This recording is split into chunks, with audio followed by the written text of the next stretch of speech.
ये स्टोरी है ना, सुनो। रस्किन बॉन्ड उन्होंने लिखी हुई है। और आई जेविडे ने काफी इंटरेस्टिंग एक मामूली सी स्टोरी है, विदाउट एनी नेम अगेन। इस स्टोरी के अंदर भी कोई नाम नहीं है, बराबर ने। पर मैं जो चीज बोलूं ने, वो चीज को हमेशा मेमोरी में रखना पड़ेगा। रीजन, क्योंकि एग्जाम के अंदर आपको इसी के अंदर से एमसीक्यू आएंगे। ओके, क्योंकि आप जानते हो कि ये सब्जेक्ट के अंदर सिर्फ एमसीक्यू आएंगे मिड सेम में। ये इंग्लिश है। Okay. I the train compartment to myself up to Rohana. Rohana station का नाम है। तो एक ट्रेन कंपार्टमेंट बुक कराया था उसने, पूरा कंपार्टमेंट ने, यानी अपनी सीट बुक कराई थी। Then a girl got in, और एक लड़की अंदर आई।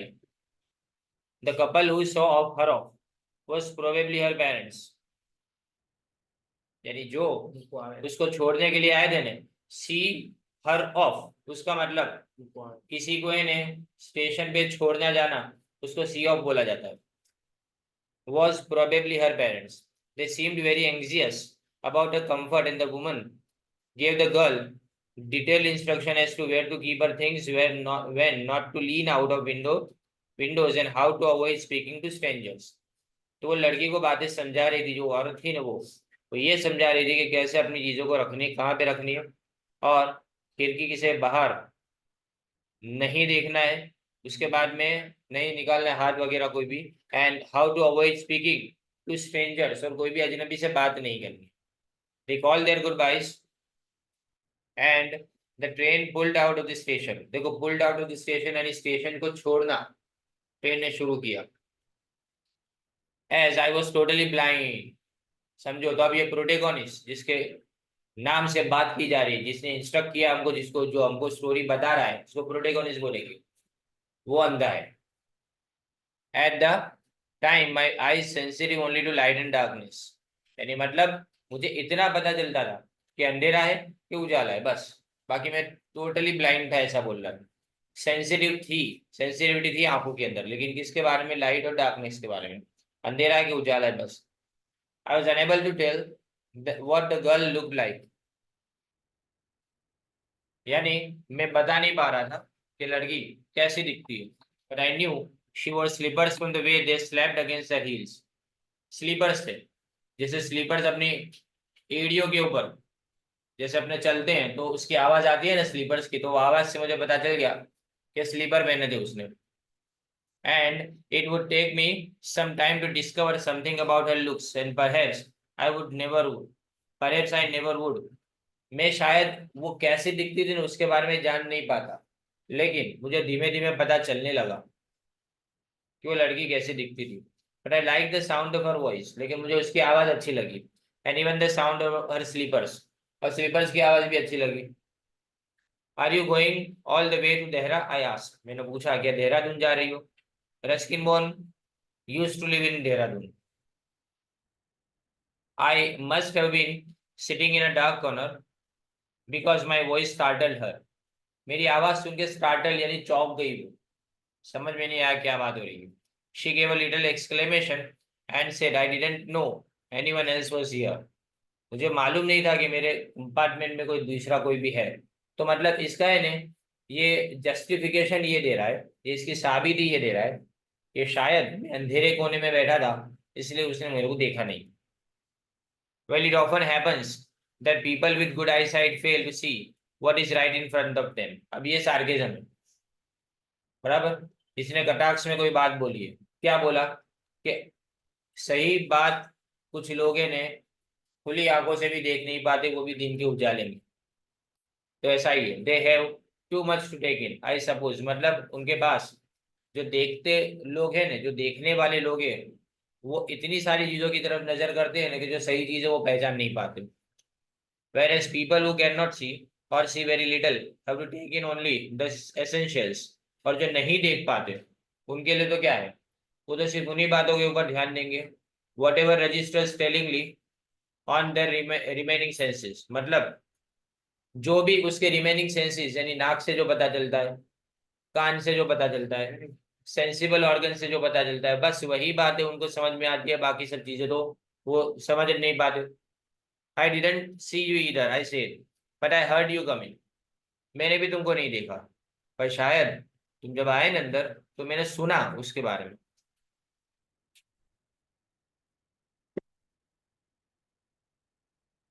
I wondered if I would be able to prevent her from discovering that I was blind, provided I keep to my seat. मुझे ने उसको जताना नहीं था कि मैं अंधा हूँ. ये प्रोटेगोनिस्ट ऐसा बोल रहे हैं कि मुझे जताना नहीं था कि मैं अंधा हूँ, और मैं इसीलिए अपनी सीट पे बैठा रहा. I thought it shouldn't be too difficult. मुझे लगा शायद ये डिफिकल्ट नहीं है, क्योंकि मैं उस अंधेरे पार्ट के अंदर बैठा था ना, क्योंकि उसको कम से कम ये तो मालूम चलता था कि अंधेरा है कि उजाला है. तो इसलिए उसके लिए शायद मुश्किल नहीं था कि ये छुपा पाए कि मैं अंधा हूं, ये उसको बताना नहीं था. The girl said I am getting off at Saharanpur. मैं सहारनपुर उधर जाऊंगी. My aunt is meeting me there. मेरे आंटी मेरे को वहां पे लेने आएंगे. Then I better not to get too familiar, I reply. Aunts are usually formidable creatures. यानी मैं ज्यादा तुमसे बातचीत ना करूँ वही अच्छा है. टू फेमिलियर का मतलब मैं ज्यादा पहचान ना बढ़ाऊं, वही मेरे लिए अच्छा है. क्योंकि जो आंट्स है ना वो बहुत ज्यादा फॉर्मिडेबल क्रिएचर, मतलब कि वो अवॉइडेबल चीजें होती है. मतलब आंट से बहुत ज्यादा पंगा नहीं ले सकते. सिंपल. फॉर्मिडेबल का मतलब जिससे ज्यादा पंगा ना लिया जाए वो. Where are you going, she asked. उसने मुझे पूछा कि कहाँ पे जा रहे हैं. To Dehra and then to Mussoorie. मैं देहरा, देहरादून, और उसके बाद में मसूरी जा रहा हूँ, यानी इसने बताया ये. Oh how lucky you are. I wish I was going to Mussoorie. I love the hills especially in October. ये लास्ट में मसूरी रहते थे, बराबर ने. अभी यहाँ पे अभी भी है. हाउ लकी यू आर, यानी तुम बहुत लकी हो. मुझे भी ऐसा था मैं मसूरी जाऊं. मुझे हिल्स बहुत ज्यादा पसंद है, स्पेशली इन अक्टूबर. अक्टूबर में बहुत ज्यादा अच्छी लगती है hills. Yes, this is the best time, I say, calling on my memories. तो अब ये ने आपको एमसीक्यू कौन कौन से पूछे जा सकते हो अभी तक. सबसे पहला, कहाँ तक वो ट्रेन में जा रहा था, ये जो राइटर है वो. तो रोहाना तक जा रहा था, बराबर. और लड़की को छोड़ने के लिए उसके पेरेंट्स आए थे. दूसरी बात, पूछा क्या उसने सबसे पहले कि देहरादून जा रही है कि नहीं, वो पूछा गया. लड़की ने क्या पहना हुआ था, तो स्लीपर्स. उसके बाद में उसको लेने के लिए कौन आ रहा था और कहाँ पे आ रहा था. सहारनपुर के ऊपर वो उतर जाएगी और उसको लेने के लिए उसकी आंट आ रही है. राइट. और ये कहाँ तक जा रहे हैं, पहले देहरादून और उसके बाद में मसूरी तक जा रहे हैं. और कौन से टाइम पे ज्यादा अच्छा होता है मसूरी विजिट करना, हिल्स को विजिट करना, तो अक्टूबर. तो I said calling on my memories. मुझे अपनी मेमोरीज याद आ रही थी सब. The hills are covered with wild dahlias. अब ये भी पूछा गया एक बार एमसीक्यू कि हिल्स किससे कवर होते हैं, दहलियास, फूल है. The sun is delicious and at night you can sit in front of a log fire and drink a little brandy. Right. तो ब्रांडी पीते पीते वहां पे लॉग फायर के पास बैठ सकते हो, क्योंकि ठंडी ज्यादा होती है अक्टूबर में, शुरू हो जाती है ठंडी. Most of the tourists have gone and the roads are quiet and almost deserted. Yes, October is the best time. Tourist चले जाते हैं और जो रोड्स है वो डेजर्टेड. डेजर्टेड यानी अकेले खाली होते हैं, बराबर नहीं. डेजर्ट यानी अकेला यानी खाली होना. डेजर्ट रन के ऊपर से आया है. जो रन के अंदर भी खालीपन होता है ना, इसी इसी को अपने डेजर्टेड बोलते हैं. रन में कोई बसता नहीं है. She was silent. वो चुप रही. I wonder if my words touch her or whether she thought me a romantic fool. दो चीजें हो सकती है यहाँ पे. या तो मेरे वर्ड्स के कारण वो ख्यालों में खो गई, या तो मुझे न उसने बेवकूफ मान लिया है, romantic fool. Then I made a mistake. फिर मैंने उसके बाद में गलती कर दी. What is it like outside, I asked. मैंने पूछा कि बाहर कैसा लग रहा है. She seem to find nothing strange in the question. लेकिन उसको कोई अजीब नहीं लगा ये क्वेश्चन के अंदर. Had she notice already that I could not see. यानी उसने क्या ऑलरेडी नोटिस कर लिया था कि मैं देख नहीं पा रहा हूँ. But next question remove my doubts. लेकिन जो दूसरा सवाल है ना, उसने मेरे सारे डाउट्स क्लियर कर लिए. Why don't you look out of the window. उसने मुझे पूछा तुम आज खुद क्यों नहीं देख लेते हो, तुम देख लो, ज्यादा अच्छा है तुम्हारे लिए. She asked. I moved easily along the birth. Birth देखो, बर्थ BERTH, BEARTH नहीं. राइट. BIRTH भी नहीं. बर्थ जो बोलते हैं ना, BIRTH यानी जन्म. बर्थ डेट बोलते हैं अपने को, हैप्पी बर्थडे. राइट. ये बर्थ BERTH है, यानी जहाँ पे बैठते हैं ना ट्रेन में, वो सीट को अपने बर्थ बोलते हैं. along the berth and fell for the window ledge. मैं विंडो लेज यानी किनारे तक गया. The road window was open and I faced it. बारी खुली थी और मैं उसकी तरफ यानी अपने मुंह को मैंने उसकी तरफ किया, खिड़की की तरफ. मेकिंग प्रिटेंस, प्रिटेंस यानी ढोंग करना, नाटक करना. Pretence of studying the landscape, जैसे बाहर सब कुछ दिख रहा है ना, लैंडस्केप यानी बाहर का माहौल दिख रहा है, ऐसा मैंने ढोंग किया, नाटक किया. I heard the panting of the engine, panting यानी hissing of the engine. Engine की आवाज जो होती है ना, वो हाफने जैसी आवाज होती है. तो भागने के बाद जब अपने खड़े रहते हैं ना, तब अपने हाफते हैं ना, तो हम ऐसा बोलते हैं कि वी आर पैंटिंग. समझे ना. The rumble of the wheels, wheel की आवाज, रंबल यानी जो ट्रेन चलने की आवाज होती है, वो सुनाई दे रही थी. And in my minds I, sorry, I could see telegraph post flashing by. बाहर से वो तार, जो टेलीग्राफ करते थे ना पहले, टेलीग्राम जिसको बोलते हो, वो टेलीग्राम करने के लिए वायर लगाए जाते थे, तो वो वायर बाजू में से जा रहे थे, मुझे ऐसा लग रहा था. इसने ये सब चीजों को पहले मार्क किया होगा, जब वो देखता होगा ना तब, क्योंकि बार बार उसी जगह से जाता है इसलिए. Have you notice I ventured, मैंने हिम्मत की. वेंचर्ड यानी हिम्मत की, मैंने हिम्मत जुटाई. जॉइंट वेंचर था ना chapter. I ventured that the trees seem to be moving while we seem to be standing still. हम यहाँ पे बैठे हुए हैं लेकिन ट्रीज जा रहे हैं. बोलो, हकीकत में हो क्या रहा है? खरेखर हो ये रहा कि हम ट्रेन में मूव कर रहे हैं, ट्रीज तो उसी की उसी जगह पे है. लेकिन यहाँ पे उल्टा हमको महसूस होता है कि हम बैठे हुए दिखते हैं हमको, लेकिन ट्रीज मूव कर रहे हैं.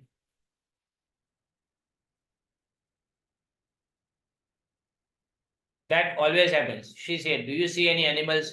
क्या जानवर दिख रहे हैं आपको? No, I answered quite confidently. No, मैंने जवाब दिया कॉन्फिडेंस से. I knew that there were hardly any animals left in the forest near Dehra.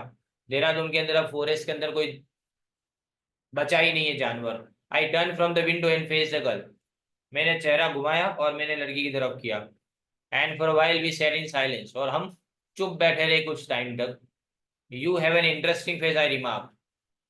मैंने रिमार्क की. देखो, उसने ब्यूटीफुल नहीं बोला क्योंकि ये भी अंधा था. प्रिटी फेस नहीं बोल सकता, तो क्या बोला? Interesting face. I remark I was becoming quite daring, but I it was a safe remark. Daring है यहाँ पे, ड्यूरिंग नहीं. I was becoming quite daring मतलब मैं हिम्मत कर रहा था, यानी उसने तारीफ करना शुरू कर दिया लड़की की, तो इसका मतलब ये हिम्मत की बात है. पर यह सेफ रिमार्क था. Few girls can resist flattery. Flattery यानी मस्का. तो मस्का मारना कोई है ने किसी, कोई भी लड़की को पसंद ना हो ऐसा नहीं हो सकता. तो कोई भी रेजिस्ट यानी इससे बाकात नहीं रह सकता. शी लाव्ड प्लेजेंटली, हंसती है वो. अ क्लियर रिंगिंग लाव, उसको हंसी की आवाज भी अच्छी लगती है. It's nice to be told I have an interesting face. ये पहली बार किसी ने मुझे बोला है कि मेरा फेस कैसा इंटरेस्टिंग है. I am tired of people telling me I have a pretty face. लोग मुझे हमेशा ये बोलते हैं कि मेरा चेहरा क्या है, सुंदर है. Oh, so you do have a pretty face. Thought I, मैंने सोचा कि चलो ये खूबसूरत भी है, कि तो देख नहीं पा रहा था, तो इसने इंटरेस्टिंग बोला, तो सामने वाले ने सामने से बोल दिया कि मेरा चेहरा, मुझे कॉम्प्लीमेंट मिलता रहता है कि मेरा चेहरा प्रीटी है, तो मतलब ये सुंदर भी है. एंड अलाउड आई सेड, और मैंने जोर से बोला अलाउड यानी, well N interesting face can also be pretty. यानी इंटरेस्टिंग चेहरा जो है वो प्रीटी भी तो हो सकता है ना. You are a very gallant young man. Gallant यानी ब्रेव, बहुत बहादुर इंसान हो तुम. लड़की के सामने उसके मुंह पे उसकी तारीफ कर रहे हो, वो भी पहली मुलाकात में. She said, but why are you so serious. पर तुम इतने सीरियस क्यों? I thought then that I would try to laugh for her, but the thought of laughter only made me feel trouble and lonely. यानी मतलब क्या, कि मुझे उसकी बातों पे हंसना चाहिए. अगर हंसूंगा तो शायद उसको लगेगा कि मैं उसकी बात पे रिएक्ट कर रहा हूँ, या मैं उसको देख नहीं पा रहा हूँ, वो पहचान नहीं पाएगी. पर मुझे लगा शायद इससे बहुत ज्यादा मैं ट्रबल्ड, यानी मैं परेशानी में हूँ और मैं अकेला हूँ, ये शायद जाहिर हो जाएगा. Will soon be at your station I said. मैंने बोला अभी तुम्हारा स्टेशन आ जाएगा. Thank goodness it's a short journey. I can't bear to sit in a train for more than 2 or 3 hours. मैं 2-3 घंटे से ज्यादा ट्रेन के अंदर नहीं बैठ सकती. तो अच्छा है कि ये कम टाइम के अंदर जर्नी खत्म हो गई. Yet I was prepare to sit here for almost any length of time just to listen to her talk. अब ये इसकी है रोमियोगिरी चालू हो गई. इसने सोचा कि मैं तो यहाँ पे ने कितने भी घंटे के लिए बैठ सकता हूँ अगर तुम सामने हो तो, बराबर, और तुमको बात करता सुनने के लिए। और वही set the sparkle of a mountain stream, झरने की आवाज सुनाई दे रही थी उसकी आवाज में से। As soon as she left the train, she would forget our brief encounter. यानी अगर उसने ट्रेन छोड़ दी ने तो शायद वो हमारी मुलाकात, एनकाउंटर, ब्रीफ एनकाउंटर यानी छोटी सी मुलाकात को भूल जाएगी। But it would stay with me for the rest of the journey and for time after. यानी मतलब ये मैं जब तक अपने स्टेशन नहीं पहुंचूंगा तब तक मैं उसको याद करता रहूंगा, और उसके बाद भी काफी टाइम तक मुझे याद आती रहेगी उसकी। The engines whistle, shriek, the carriage wheels change their sound and rhythm. पहले इंजन की विसल की आवाज आती, उसके बाद में जो कैरेज है ना वो थोड़ा धीमा हुआ, श्रीक यानी, एंड उसका साउंड रिदम चेंज हुआ। रिदम यानी उसका उसकी सुर लय ताल जो बोलते हैं ना उसको ऐसा बोलते हैं, यानी उसकी रिदम यानी उसकी स्पीड कम हुई, simple. The girl got up and began to collect her things. वो उठी और उसने अपनी चीजों को इकट्ठा करना शुरू किया। I wondered if she wore her hair in a bun or if it was plaited. चोटी, प्लेटेड यानी चोटी बनाई हो, और बन यानी अंबोड़ले हो गया है ना, बराबर नहीं? यानी मुझे पता नहीं था कि उसने बालों को कैसे बांधा हुआ है। Perhaps it was hanging loose over her shoulder. शायद उसने खुला छोड़ दिया अपने कंधों के ऊपर बालों को। और was it cut very short, या तो फिर उसने बालों को बहुत ही छोटा काट दिया हो। The train drew slowly into the station. धीमे धीमे स्टेशन की तरफ ट्रेन आई। Outside there was the shouting of porters and vendors and a high pitch female voice near the carriage door. यानी बाहर क्या दिख रहा था? बाहर कुछ पोर्टर्स और वेंडर्स की आवाजें आ रही थी, और फीमेल वॉइस कैरेज डोर के पास आ रही थी। यानी मतलब जैसे उसकी आंट उसको ढूंढ रही हो ने, वो आवाजें कर रही थी वहां पे। That voice must be belong to her, the girl's aunt, है ना? वो आवाज किसकी हो सकती है? उस लड़की की आंट की हो सकती है। Goodbye said the girl. She was standing very close to me. वो मेरे बिल्कुल नजदीक खड़ी थी। So close that the perfume from her hair was tantalizing. Tantalizing मतलब मुझे कुछ ऐसे फील करा रहा था, समझे? टेंटलाइजिंग मतलब जैसे बोले ना अपने अरमान को जगाना, वो अपने अरमान को जगाना है sir. I wanted to raise my hand and touch her hair. मैं उसके बालों को टच करने जा रहा था, चाहता था मैं ऐसा, बट शी मूव्ड अवे, लेकिन वो चली गई आगे। Only the scent of the perfume still lingered where she had stood. यानी अभी भी परफ्यूम की खुशबू वहीं से आ रही थी, यानी आजू बाजू फैल गई थी, ऐसा बोलते हैं उसको, लॉन्गर बोला जाता है, lingered. And there was some confusion in the doorway. दरवाजे पे न कुछ क्या कंफ्यूजन जैसा क्रिएट हुआ। A man getting into the compartment, एक आदमी कंपार्टमेंट में आने की कोशिश कर रहा था। स्टेमर्ड एन अपोलॉजी। स्टेमर्ड यानी हकला के बोल रहा था, अपोलॉजी यानी माफी मांग रहा था वो। स्टेमर्ड यानी हकलाना, और अपोलॉजी यानी माफी मांगना। Then the door banged and the world was shut out again. दरवाजा बंद हुआ, बैंग्ड यानी, और दुनिया वापिस बाहर की अलग हो गई है ट्रेन की दुनिया से। आई रिटर्न टू माई बर्थ। मैं अपनी जगह पे वापिस आ गया। बर्थ यानी जो बोला मैंने आगे, वही ट्रेन में जो बैठने की आपकी जगह उसको बर्थ बोलते हैं। The guard blew his whistle and we moved off. Guard ने व्हीसल बजाई और ट्रेन आगे बढ़ी। Once again I had the game to play and a new fellow traveller. मेरे सामने एक नया ट्रैवलर था और मुझे एक नई गेम स्टार्ट करनी थी। The train gathered speed. Train speed पकड़ती है। Wheels took up there song. और व्हील की आवाज चालू हो जाती। And the carriage ग्रोन्ड and shook. Grown यानी आवाज करना, carriage. I found the window and set in front of it. मैंने खिड़की देखी, खिड़की ढूंढी और वहां पे बैठ गया उसके नजदीक। Steering into the day light that was darkness for me. मैं बाहर डे लाइट की तरफ देख रहा था, लेकिन वो तो सब मेरे लिए अंधेरा ही था। So many things were happening outside the window. It could be fascinating game guessing what went on out there. Fascinating यानी इंटरेस्टिंग। बाहर देखना, बाहर की आवाजें सुनना मेरे लिए एक इंटरेस्टिंग गेम जैसा था। The man who had entered the compartment broke into my reverie. Reverie यानी मेरे ख्यालों की जो वो पूरा पूरा आया था ना मेरे अंदर, जैसे फ्लड ऑफ थॉट्स, उसको उसने रोका। एक इंसान जो वहां पे आया था उसने बोला, यू मस्ट बी डिसअपॉइंटेड, इसे तुमको काफी निराशा हुई होगी। I am not nearly as attractive a travelling companion as the one who just left.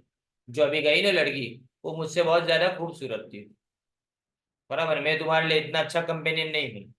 She was interesting girl, I said can you tell me did she keep her hair long or short?